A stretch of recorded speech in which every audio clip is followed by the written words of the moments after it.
from Thinkology. Did I say that right? It's actually just Cartology, but our URL Cartology. is Think Cartology. Cartology. Yeah. Cartology.com is just not available, which is unfortunate. But Oh, I'm sorry to hear that. I think But someone's domain parking it right now, so we'll see if I have legal right to that. From Cartology, and we're going to talk about his journey, how he got to this point, some failures and wins he went through, and then we'll talk about some Amazon marketing stuff. And let's just jump right into it. Yeah, Michael, thank you for coming on today. Love to get an intro from you. Thanks for having me, man. Yeah, I think the wins and losses is such a apropos title for just entrepreneurship in general, and I know that's something that you're familiar with as well.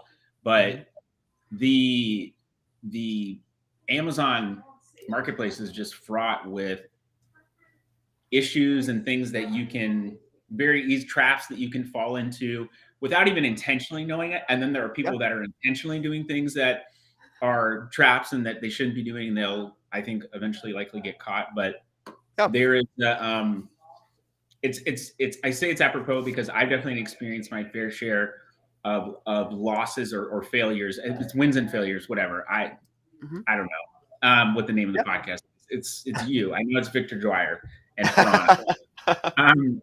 I guess a really quick background for me is just I got started in e-commerce back in 2010, and I just hated my job, and so I started reselling product on eBay, which is so crazy to think about now because of how big Amazon's gotten.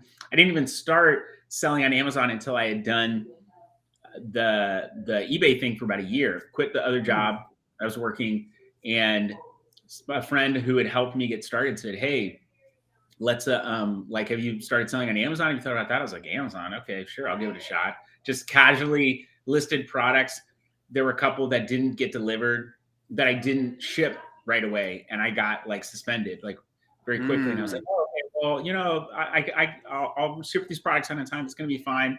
And I did get back up, but I mean, I was just like, did not realize the weight of that. Anyway, did that for about 6 years, expanded to a couple different channels, had a couple brands that I launched, some that were not successful, some that were. And back in 2016, I transitioned to doing freelance and consulting work. I was kind of forced into it, honestly, because my business had gone really well up to 2016 and just had this huge crash in sales. And a lot of it was because the Amazon marketplace had been opened up to China back in 2015. I had a couple of products that sold well, so I was leaning really heavily on those. And as soon as the Chinese manufacturers came in where I was buying product from, were selling it at my cost, there wasn't a whole lot that I could do. So I had to fold pretty quickly. But in that time, I said, okay, I've got this skill set. What can I do with it? And so I just immediately ran to do consulting or freelance work. And over the past now 6 years, I've just focused on Amazon specific stuff. I went really general, but then I got into more Amazon specific stuff, just saw the need. And I kind of immediately remember thinking, I'm going to reach a certain point where I'm going to tap out. And so if I want to scale this, I'm going to have to bring on other people. And so I started bringing on people, started to grow the business. And over the past couple of years, have just found an incredible team at Cartology that believes in the mission of serving brands. That's what our mission statement is. So it's super simple. And we do that. We serve, people in multiple different ways, serve the brands. We serve the clients, but we also serve our team at making sure that they're doing well and serve our communities. Anyway, I got a great team working with me. We're able to work with some really awesome brands and focus on that branding side of things. I just really feel like with everything that Amazon's put out, they're really leaning into brands being the future and success of Amazon. So we're leaning into that side of things. And yeah, we've got some really great opportunities ahead of us. That's awesome. Can you go into a little bit of when you were having the successful business and all of a sudden you basically had a pitfall when all the Chinese people came out? What was kind of going through your head? And you eventually pivoted from that, which is awesome. But was it like a moment of shock saying, oh my gosh, like, what am I going to do now? Can you go into a little bit of when that moment happened? Like, as an entrepreneur, once all of a sudden that dip happens, usually their heart sinks and then they're trying to figure out what to do next. So can you go I into was a little bit of happy. what happened there? I'm just Uh-huh. kidding. I was not What? happy.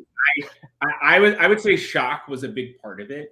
And Mhm, as I look back, I'm able to reframe that experience and learn from some of the things that I could have done differently and what I did leading up to that point, because it wasn't just Chinese manufacturers coming in and selling the product direct at a price point. yeah, I didn't take feedback that had been left on the product that mhm, said, hey, this needs to be updated or this isn't working. I just ignored that. I was like, they don't know what they're talking about. I'm just going to keep selling this product. mhm, And when I go, if I go, I can still find the listing. It's not, active anymore, yeah. but I think it's probably got like a 3.6 stars. So I mean, Let's it's go. not great. And Yeah, it's something that, advising brands and helping brands to grow now on Amazon, I'm like, man, it was so over my head because I was so focused on my own lane and I mhm, wasn't looking at the ecosystem as a whole, which has benefited me greatly to look at that and be able to talk to brands and say, well, here's why your product isn't performing well. It's because of the behavior of the consumer on Amazon. mhm, So leading up to that point, I had also what else was leading up to that? I didn't make a lot of changes in the product mhm, and I don't think I did everything to expand the line and grow. I had gone really hard in this one product and it made up a big part of my sales. And so when that one thing got hit, I yeah, didn't really have the baseline to go from. I didn't have capital saved up where I could just mhm, dip back into savings. And as a business owner, I came into owning my own business, knowing what a P&L was. That was about it from a finance or accounting standpoint. I yeah, didn't know what a balance sheet was. People were telling me, put this money in over here and then you take it out over here. I was like, no. Keep it in the business. What do you mean take it out over here? Just no concept of what accounting meant. And yeah, a lot of mistakes with money. And I was in a tough spot. And so I felt a lot of panic. I would say I also felt a good amount of shame because I felt that I had to fix this on my own. It turns out that I didn't have to, but I, just chose to. felt, yeah, Mhm, I chose to try and fix it on my own, which did not work. And I had to say, okay, I can't pay myself anymore. You never want to have to say that. I had to tell that to my wife, which I waited way too long to tell her that. Fortunately, she's mhm, a trooper and we were committed to each other. So, I mean, it wasn't like the biggest blow, but also when mhm, your husband comes to you and says, hey, by the way, my job's done right now. And mhm, I knew 4 or 5 months that things were not going in the right direction. It's a good marriage lesson. So anyone out yeah, there who's an entrepreneur and is wanting to be married or is married to someone, just talk to your partner about it. I think it's probably for the best.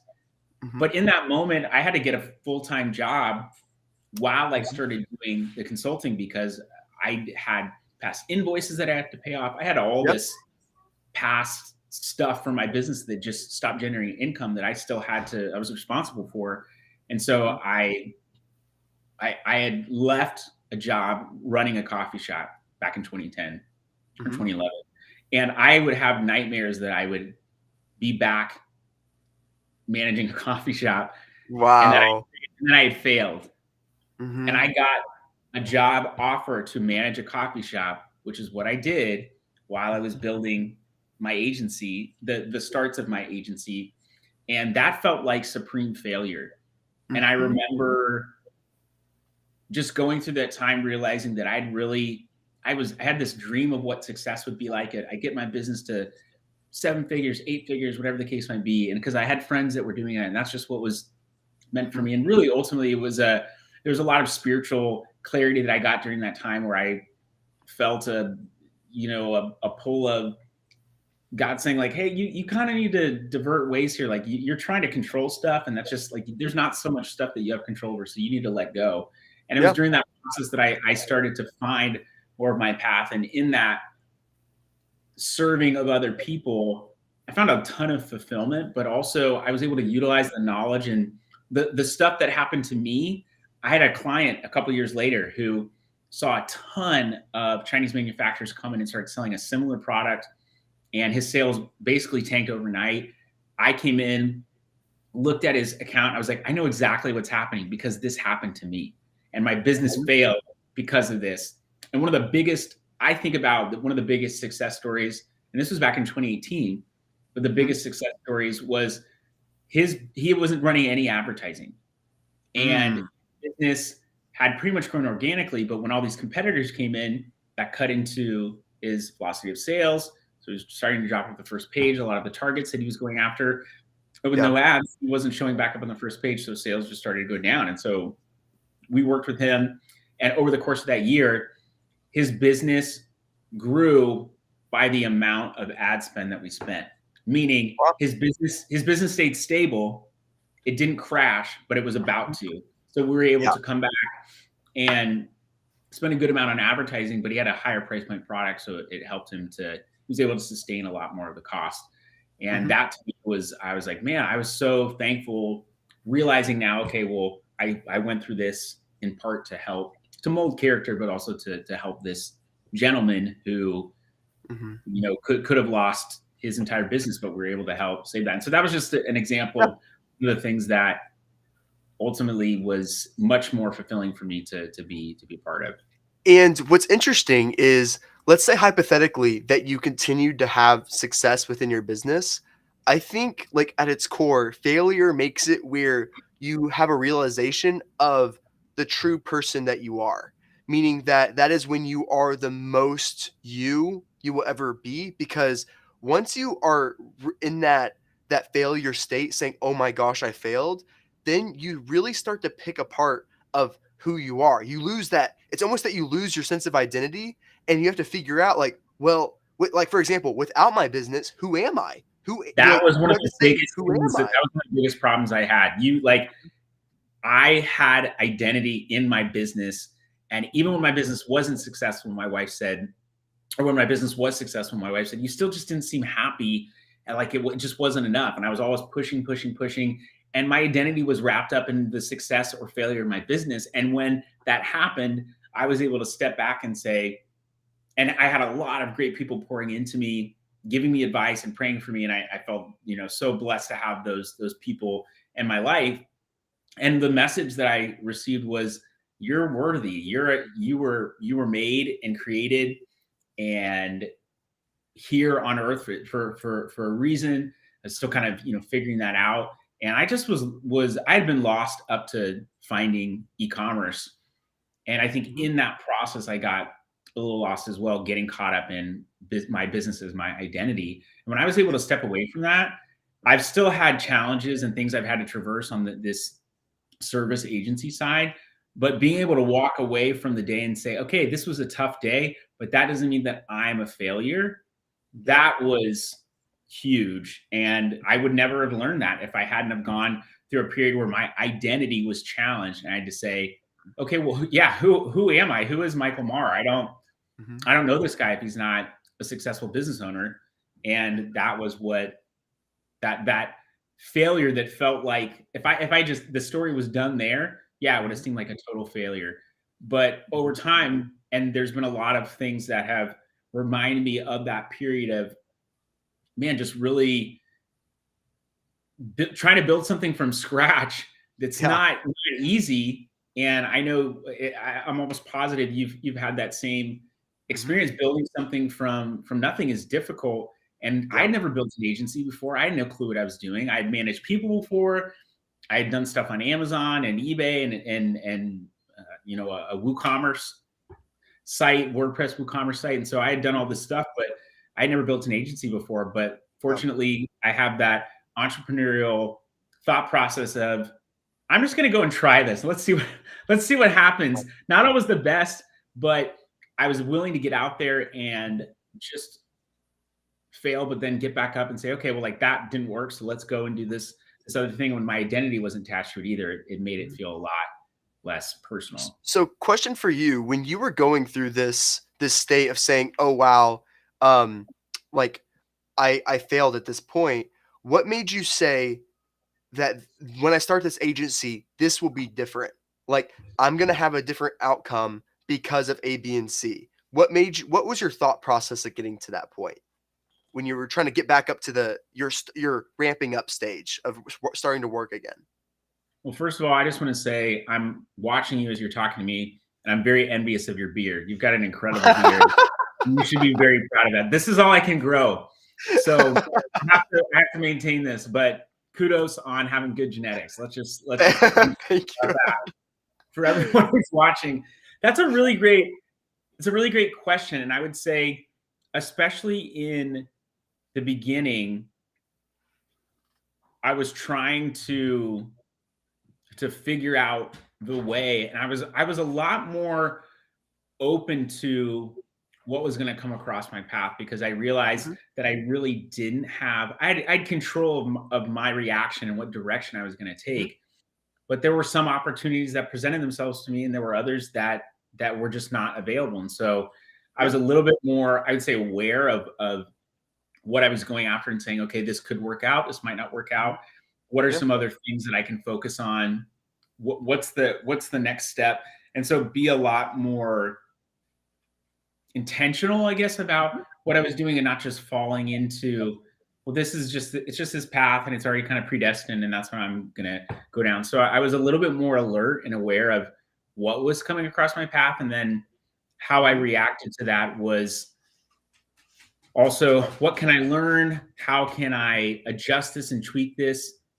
I didn't, adjust anything on that product that I was selling, which, by the way, Mhm. was an interval timer. It's like a timer that had been really into fitness, and so it was like, found a bunch of products that people were using when they were doing CrossFit, and so I Mhm. just started selling stuff like that. It was this interval timer that would do like Tabata style stuff, or would do any kind of interval training. You could customize it. It was really cool. It was like Mhm. $150 for the timer, and we had a great margin on it, which was awesome.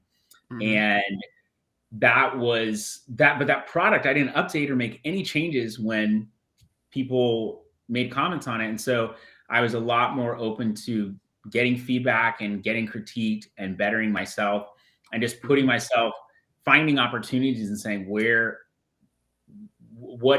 how is this going to be impactful for me, and is this the next step that I'm going to take? And also, like I said, there was just a ton of spiritual learning that happened in that period for me, where I said, there's not much control I have. So, I mean, there's like tons of cliche statements, let go and let God, or Carrie Mhm. Underwood talking about Jesus take the wheel, which is, I mean, good song. Yeah. But I don't think it quite works out that poetically or romantically, but a lot of it Mhm. was just like, hey, God, what's the next direction here? You tell me.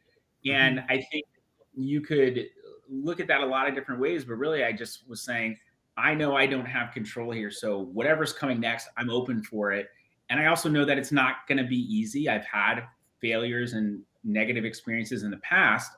So I'm open to the fact that I won't be successful at everything that I do, but that's okay. I started to accept that there was pain and failure that was a part of life. And so as soon as I accepted that and realized that that was just going to be a part of the journey, when I had problems, I wasn't focused on trying to be happy all the time. I just said, Yep. okay, this is an issue. And I, like, right now, things in my life, I've got a ton of awesome things happening in my life, but there are also some other things that are painful and that are frustrating that I'm having to work through.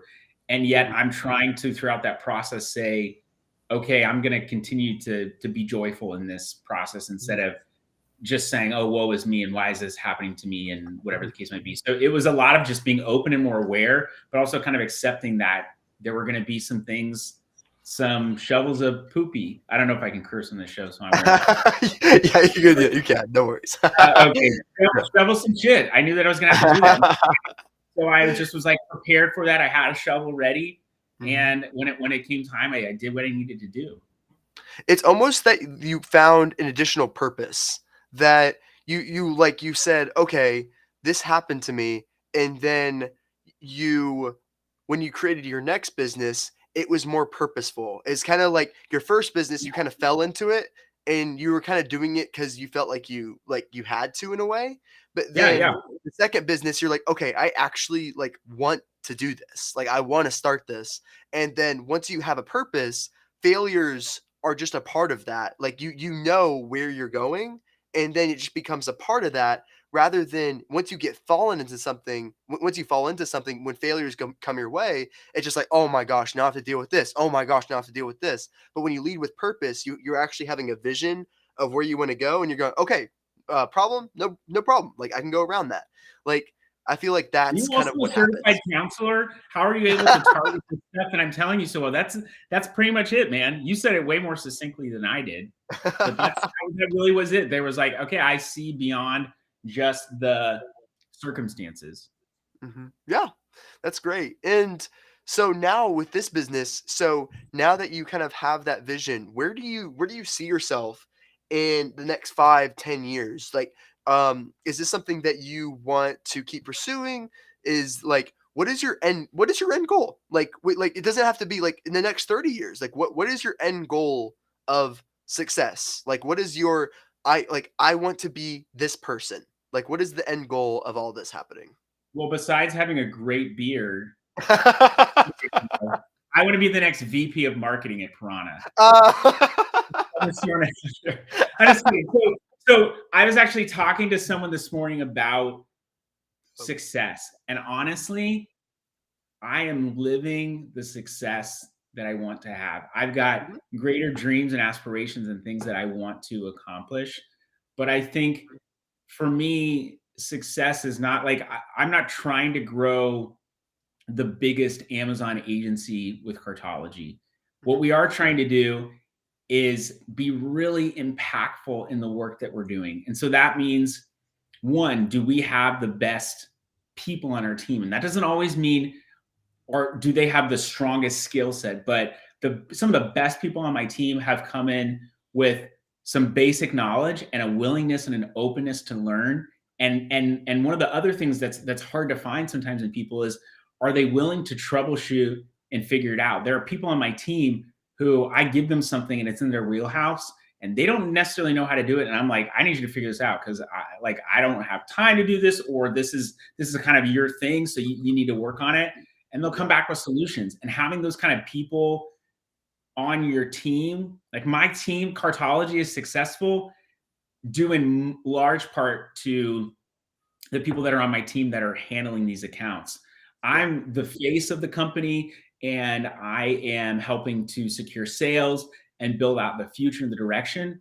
But the ladies on my team that are executing stuff for clients, they are the ones that are crushing it. I'm remind myself constantly, make sure to remind them that they're doing a great job and that's what's helping us to be successful. It's not all me, it's not even close to all me. And if it were all me, we'd probably be ending up in that same situation where I just crash and burn because I thought it was all me and it wasn't. So, where I want to be in 5, 10 years from now, I'm in a role where I'm able to hit my skill set, which is to get out, try new things, kind of cast a vision, experiment with that, and then I say, hey, here's the basis of what we're going to do, and then I have a team that I can then pass back to and say, let's start implementing this thing, and I want you to do it better than I'm doing it right now, but mhm, let's have it be something that's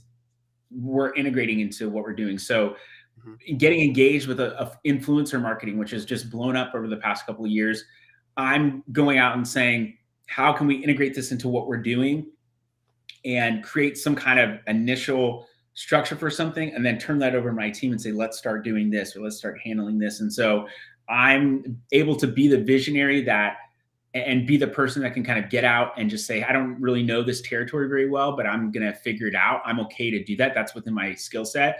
And then the people who are performing and executing really well, I can hand it back to them and say, like, make this look better than what I've given to you. So mhm, I'm walking, like you said, with purpose and able to work intentionally. We have been able to do, because of the great work we've been able to do with the brands that we're working with or that we have worked with. And that's due in part to me getting better at the sales process, hiring someone to help me be better at doing discovery and putting proposals together and going out and doing prospecting and how I engage and connect with those people. So just getting a lot of help from other people and paying people. Like my friend was the one who's a sales coach and has been an entrepreneur for a while. His name's Ronald Richards. He's a really awesome dude. His podcast is called Business and Bourbon. That's why I have this day drink. Besides drinking vodka in this cup every day, that I wear this shirt to support him. But I hired him. I was like, hey, I know you're my friend, but I want to pay you to help me be better at sales. So please help me. And the money that I invested with him was not such a crazy amount, but what it's been able to help me secure from a business perspective has been, oh man, it's just totally paid for itself. But I had to get over a couple things. One was I didn't like the word coach. I just thought like, why do we need to hire a business coach or life coach? Like that's stupid. I got over that. I was like, just get over yourself and hire this person already. And then I asked for help. That was the other thing, is being able to say, I need help. So I asked for help and I got the help that I needed.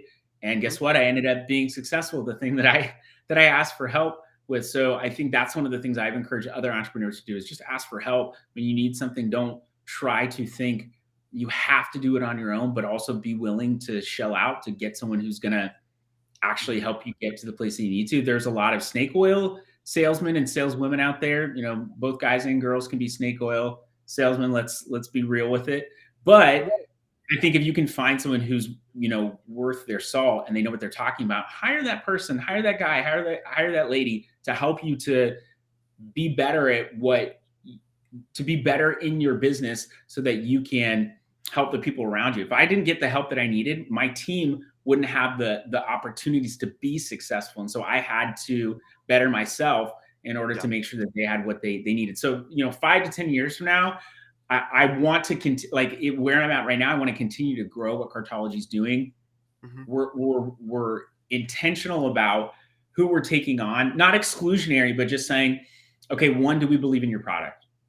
Do we believe in the brand that you have? And number two, not poop, but number two, can we help your brand on Amazon? Those are like the two most basic questions. And if I don't feel like we can help you, I'm going to pass you to someone else. Or I'm going to say, you know what? I just don't know that this product is for us. Or we've hired clients and they came on and they ended up being really terrible to the team. And I just said, look, as much as I love money being put in my business bank account, you are not a good fit for us. And so we're going to fulfill our obligation, but we're not going to renew this contract. And we've let people go that ended up not being a good fit. And, you know, my team tried to make it work. But once we started to separate ourselves from those opportunities that weren't really right for us, it allowed space and room for the people that were going to be successful. So it's continuing to grow what Cartology can be. The future of that, you know, I don't really know where that's going to take us, but I know that we can impact a lot more brands. And so a part of it is creating better protocols to train people, but also we've been able to grow and expand by working with partners. So like in training some of our newer people that come on our team, I worked with a buddy of mine named Brett Bohannon, who has Amazon with Brett. Go to amazonwithbrett.com. He's helped train a lot of our newer people, put them in this really awesome cohort style, group training, one-on-one training, but also with courses and other things like that, real hands-on experience. And so being able to partner with him has helped us to train people and grow this next level of account managers and other people that are going to be on our team. So training more people, getting them on board, and then looking at like, what are some of the other ways that we can help people with Amazon? It's not just doing a service for people. There might be other ways that we can plug into a business and say, how can we help to grow your brand or help you to be successful? And I would just say doing additional work on the branding side. Very passionate about brands. I'm not a designer, but I definitely can help you craft the story of your brand. So going deeper in that regard. And I would just say continuing to travel a lot. I love traveling. My wife's a great travel planner. I'm like, you quit your job that makes really good money and start your own business. And I don't think she's quite sold on that yet. So we'll see. But yeah, I don't know. I mean, it's a little bit vague to say that, but I'm open to where things can lead. I also know that there could be something that comes up in the next couple of years, and I'm just like, whoa, I was not expecting this. But you know, I feel very blessed to be doing what I'm doing right now, which is, like I said, I'm not, you know, earning 7-8 figures, but we're doing really impactful work. We are growing. We're profitable. We're a bootstrapped agency, and that's not something that's easy to do. And so I'm very thankful that we're able to pay people and pay them salaries and do really high quality work and build these awesome relationships with these brands. And so I feel like if I can continue to do stuff in that vein, then that will be successful. Yeah. And it's really important to actually delegate. It's important as an entrepreneur to say, okay, I suck at the A, B, and C. And then because I suck at 99% of things, like, let's be honest. And I hire Let's be honest. basically, Yeah. yeah, like you Victor have to sucks really, at 99% of things, guys. All right. Let's get it and straight. it's really important to analyze yourself saying, okay, I suck at these things, and then I need to delegate and find people that are way better than me in those particular strengths. For example, graphic design and anything related to copy, I am horrible at. Horrible, like Right. awful. But Yeah. there are people that are specialized in that particular area that are a million times better than me. But it Yeah. takes some level of humility and trust saying, okay, I trust this person and have the level of humility of not having saying, "Oh, I'm ego, like I'm better than everyone." No, you have to Yeah. really dial yourself down, see what you suck at, then delegate those things out, and then they can do a way better job since they specialize in that and they're passionate about it. And you said something really interesting about which employees are a good fit and which ones aren't. I would rather I don't hire for experience.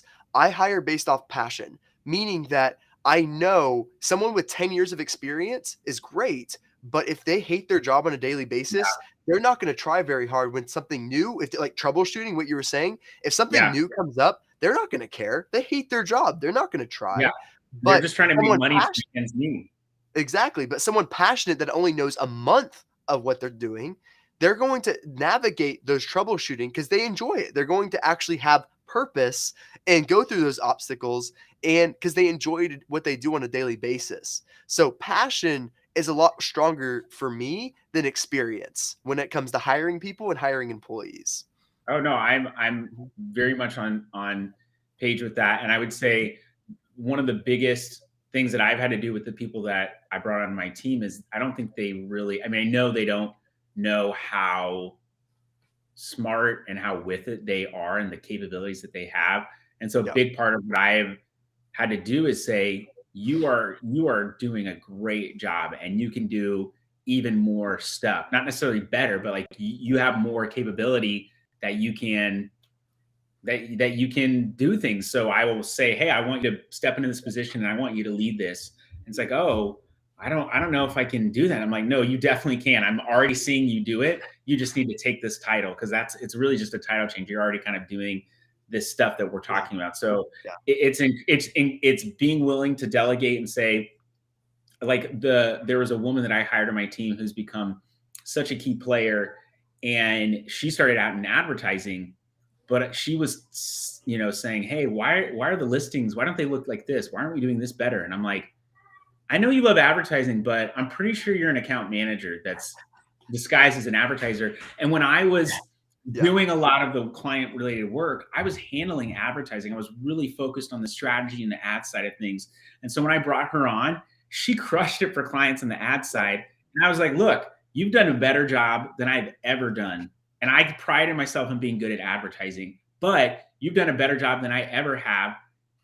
Let's keep you in that role and let's continue to see where you can progress. And so continue to push her and say, you've got the capability to do this, and just supporting her when it was tough. Like, hey, I'm getting a lot of, flack from clients, or they're not listening to what I'm saying. I'm just feeling kind of struggling. And I'm like, look, if you're feeling the struggle of a role being difficult, you're in the right place. And I say Yeah. you're in the right place because you are someone that wants to grow, and growth or going through a process of failing or something being difficult is how you build yourself and mature and grow over time. If you weren't challenged, you'd become that person that was 10 years into something and like, I hate this, but I've got the skill set, so I'm just going to keep using it. And you're not going to be excited to say, Yeah. Amazon just threw a bunch of shit at me and I don't like they're annoying me.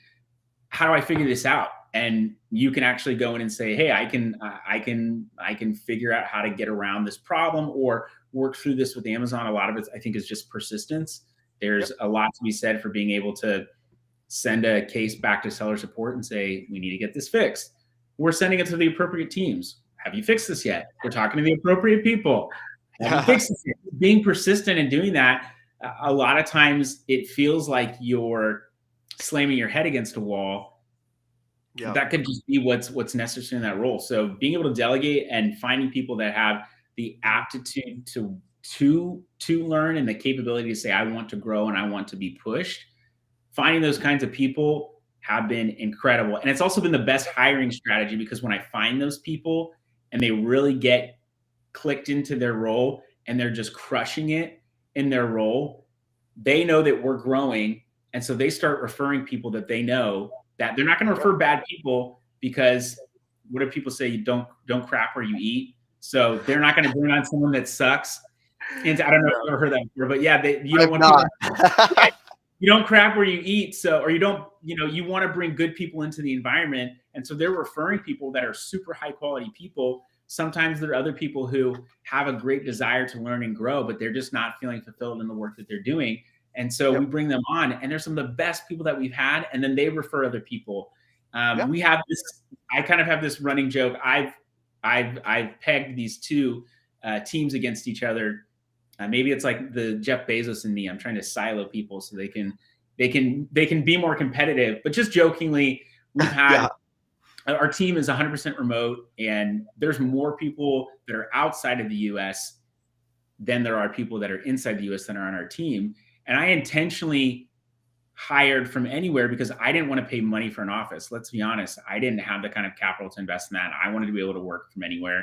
But also, I saw there was talent in a lot of other places, and I wanted to utilize and grow that talent. And if I'm honest, where we're at right now in the Amazon ecosystem, there is a really high demand for account managers and people that can handle strategy. And I don't know that there's enough people out there. Are not enough people out there to fill those roles. So there's a level of training that has to be done. But the people who can do it, even if they're not doing it incredibly well, they're able to charge a ton of money. And I'm not a big, agency that's got a ton of money that I can just throw behind your salary and say, well, let's see if it works or not.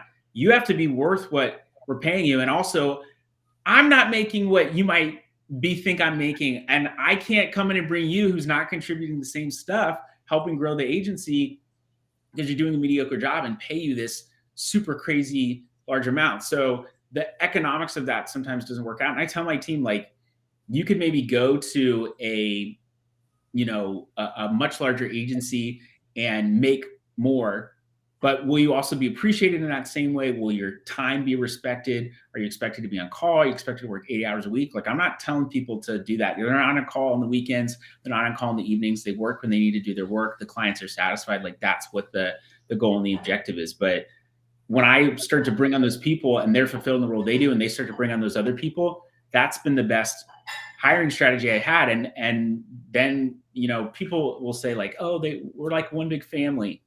And I'm always a little hesitant to say that, only because what if you treat your family terribly?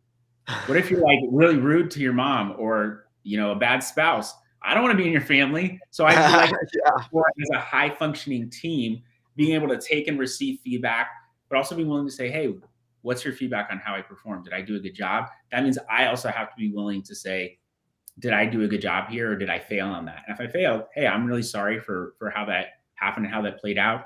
I'm going to do this in the future. Let's move on the right page. And then we do that same thing with clients too. Hey, this was not what we wanted it to be.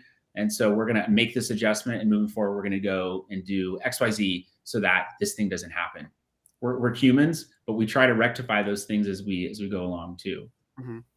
My number one goal when it comes to managing people, or as like the entrepreneur, is basically my job is to make sure that A, everyone's communicating, and then B, that they're enjoying their job on a daily basis.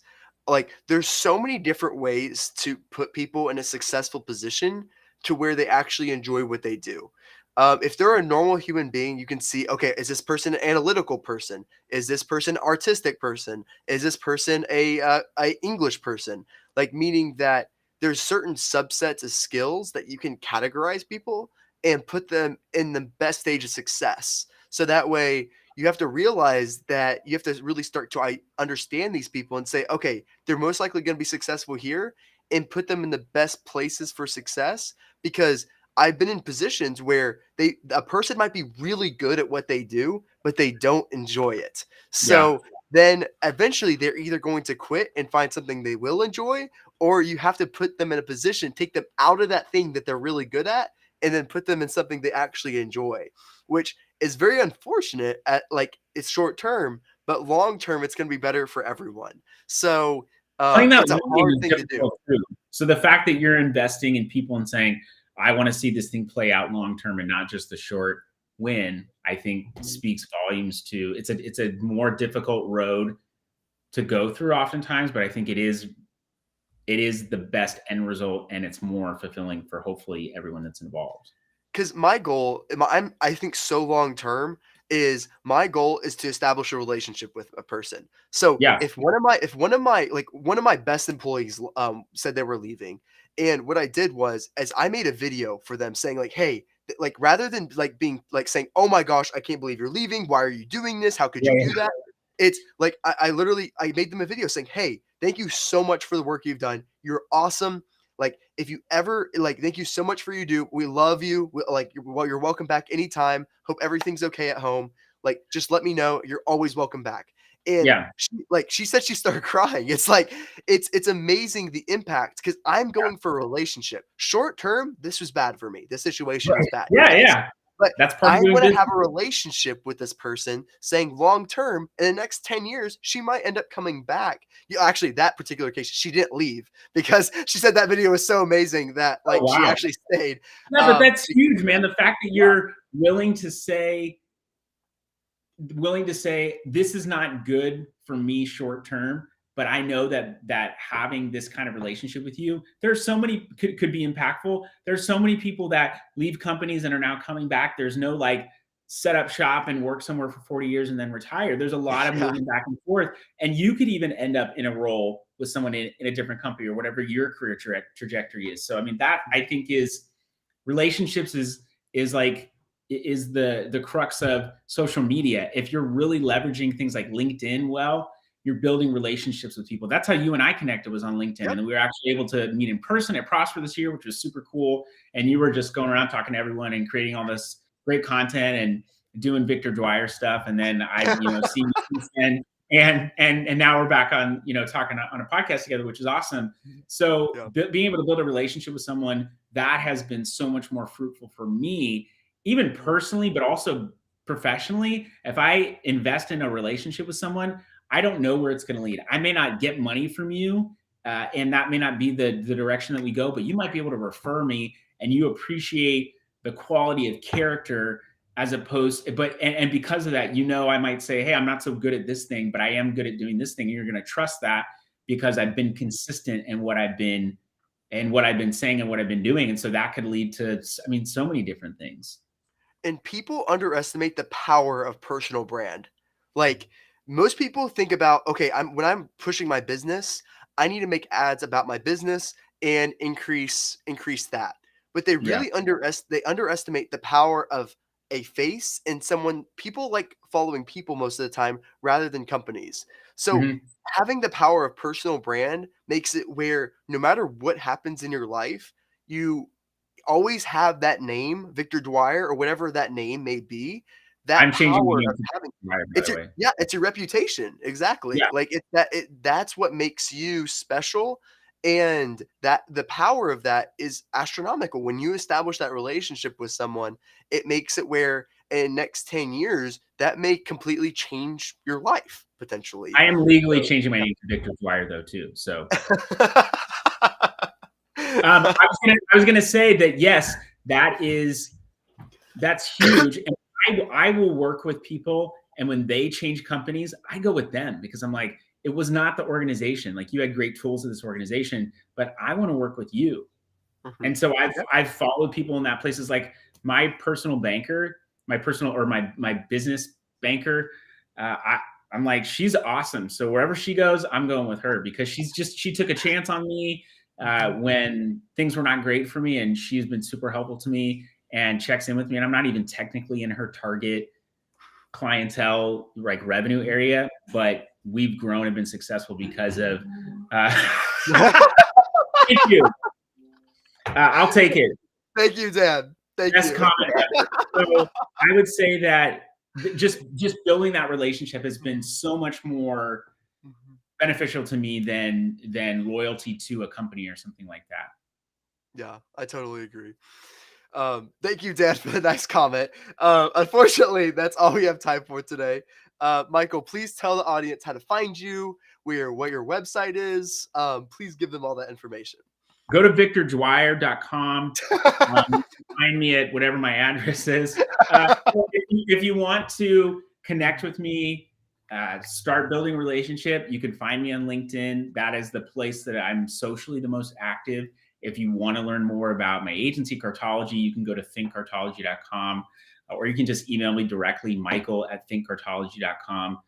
Would love to connect with you and talk if you want to talk business, or if you just need some general Amazon advice. I'm happy to just, provide that. Or if it's just, hey, I thought you were super handsome and I want to give you an award, then I will accept your award. But Yeah. again, I'm not going to win the best beard award. But yeah, you can find me on Victor, I just want to say I appreciate you having me on and talking with me and putting up with that goofy eighth grader that's like outside the class, like, hey guys, check me out, because I got put out in the class because I was disruptive, and I'm still out like doing gimmicks, and they're closing the door on me. So anyway, no problem.